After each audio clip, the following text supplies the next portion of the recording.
jail. No.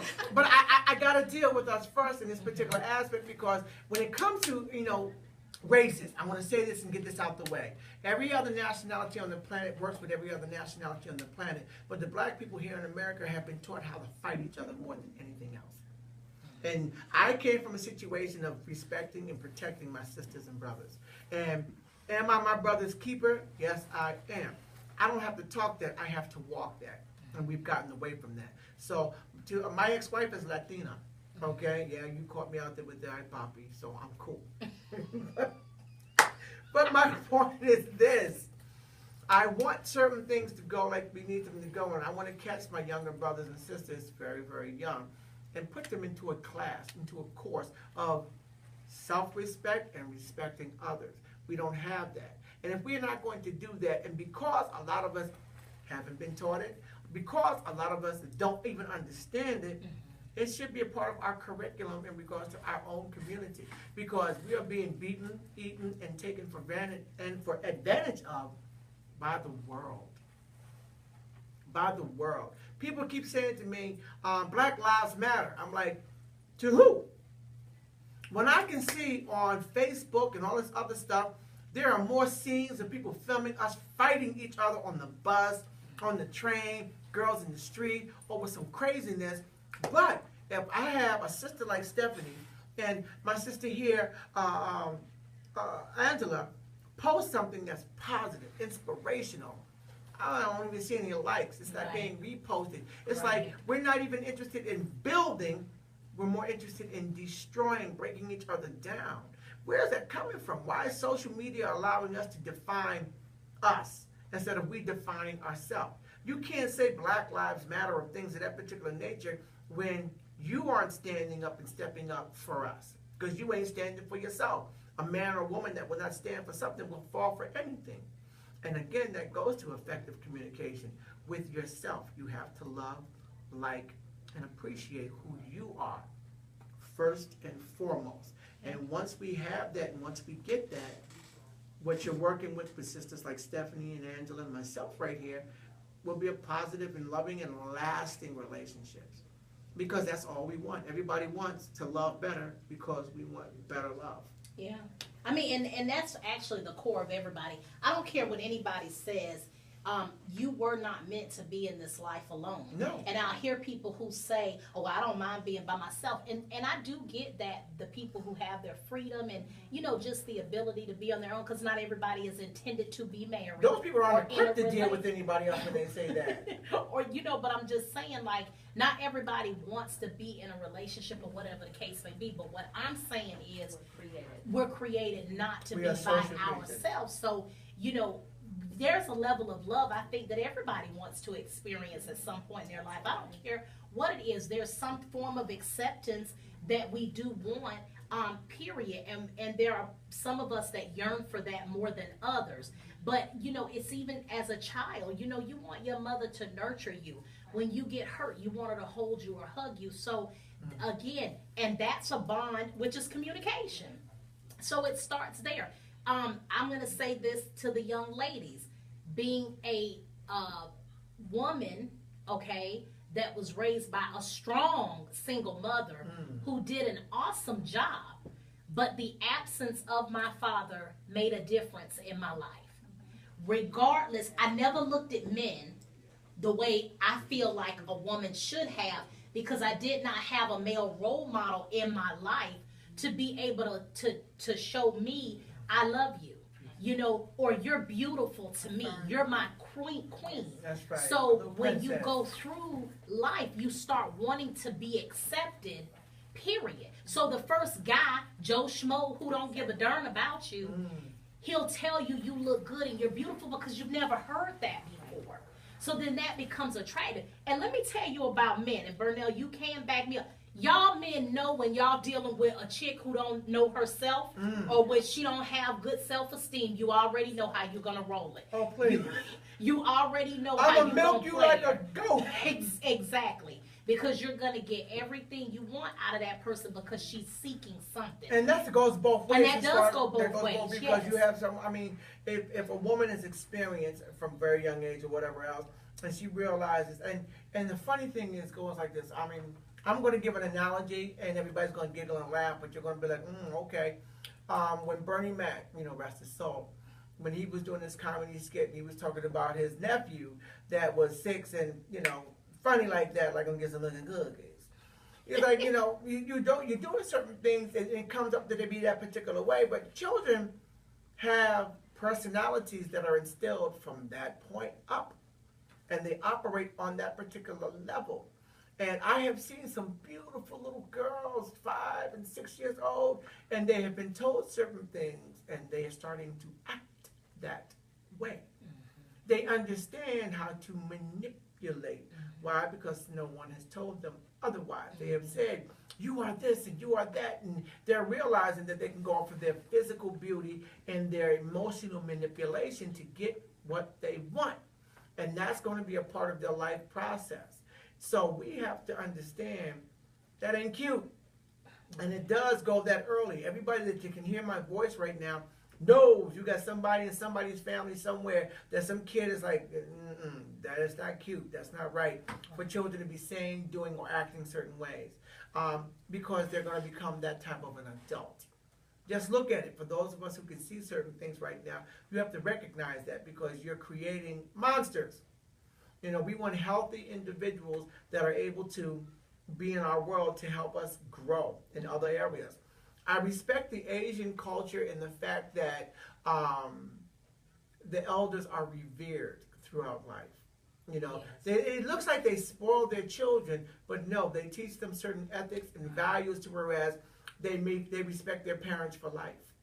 I mean, I'm pretty sure it has happened that there have been some abuse of parents, in that particular area, but it's not as massive as it is out here in regards to the family breaking and departing and stepping away from certain things. The family stays together and they make it happen.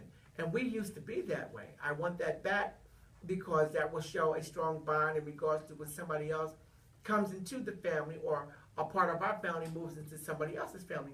As you said, Stephanie, marriage, because that is the goal. But we have to show certain things in certain people, these young men and these young women. I want to go back to the particular point in time where if a young lady's going out, she's being chaperoned. That's right. She's being chaperoned. Right. Okay, when you go out, I'm not going to the movies, I'm sitting right behind you. When you're going somewhere else, I'm taking you. Where you want to go? Papa, I got you. And the whole time, I want to be a discreet distance, but I'm there. I'm letting it be known. Now, that gives 2 impressions to any young man. 1, the female realizes and knows I am protected. 2, the man knows for the young lady she is protected. Physically, first and foremost. Mentally and emotionally, the brothers back in the day would be like, hurt my sister if you want to. My sisters would tell my girlfriends back in the day, why you with my brother? Who you with? What you working with? They grilled this girl so bad one time that she never came around.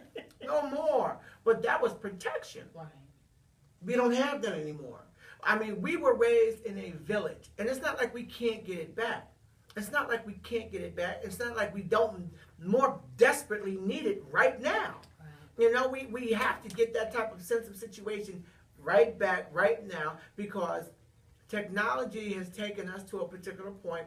Everybody's got a phone. Everybody can see, or get information instantaneously, but most of us would rather be entertained rather than educated. So in that particular aspect, we are no longer the social beings we are God-given to be. Exactly as we were stating earlier, we are for each other. We are made and designed for each other. For people to say, I'm cool by myself, you could be cool, but that's not natural. Right. That's not who we are. I'm comfortable with myself. I'm comfortable being alone, reading a book. I'm listening to music, but I need human companionship. Mm-hmm. I want the touch of the opposite sex in my life. I need that companionship mentally, emotionally, physically, spiritually. That's what I was given and granted. So based upon that type of a situation, we have to be able to effectively communicate. Right. We have to be. So I wish we can get back to exactly what Stephanie teaches you know, at any given age, Yes. Or as far as gender or the type of relationships, because I'm pretty sure the professional that you are, you deal with same-sex marriages. Marriage is marriage, and I understand as far as the church is concerned, and we're going to hit this. Angie said, we're going to talk, we're going to talk, okay? The Bible basically states what a marriage is supposed to be consisted of, okay? I'm going to put it out there. We're going to talk, okay? It was Adam and Eve, you know, not Adam and Steve, you know, or Wanda and Eva, you know. It's not, it wasn't, you're not designed for that, you know, but love is love. And I'm not pushing, I'm not disrespecting, I'm not fighting. When, you know, the heart wants what the heart wants, okay? I am not condemning, and I am not, you know, I'm not condoning. You are who you are. But the fact of the matter is, any relationship is, you know, going to come into some hard times. And it's not about the sunshine and the flowers and the greatness. The strength of any relationship, personal as well as professional, deals with the worst weather, the hard times, the lean times, when it's very, very bad and that person is standing by your side.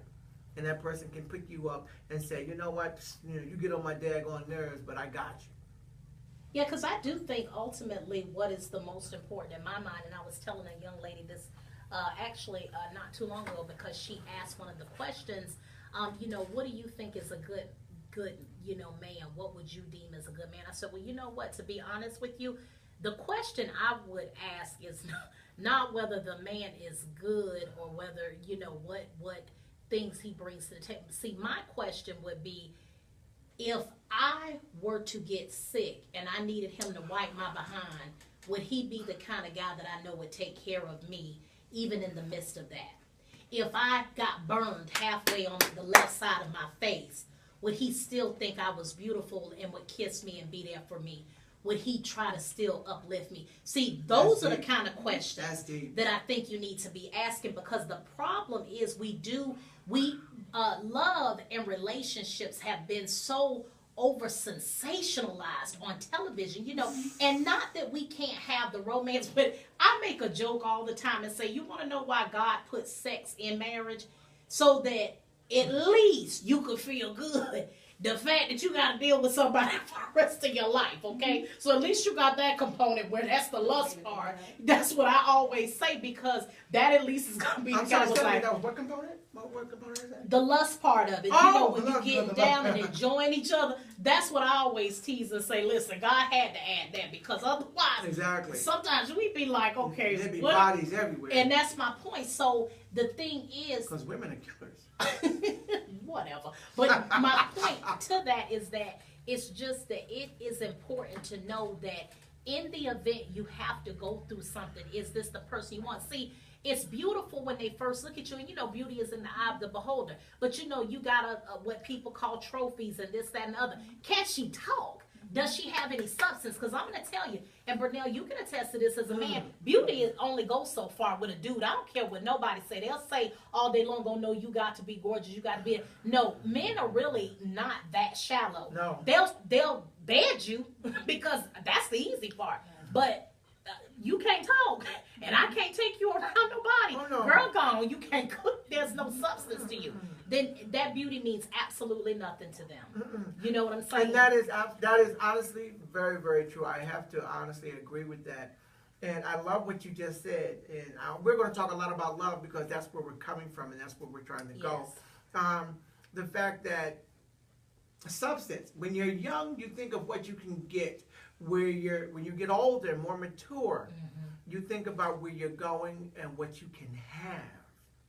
And what she said was, I need to find out if I lose a limb, my eye fall out, I get hit by a truck, and I don't need to love me, when you still love me. When you still love me. You know, I mean, we go to the we laughing and joking, but it comes down to that. Yeah. Because when and this is personal. This is personal. 2013, I was ill. I didn't know what was happening. 2014, I found that I had stage 3 colon cancer.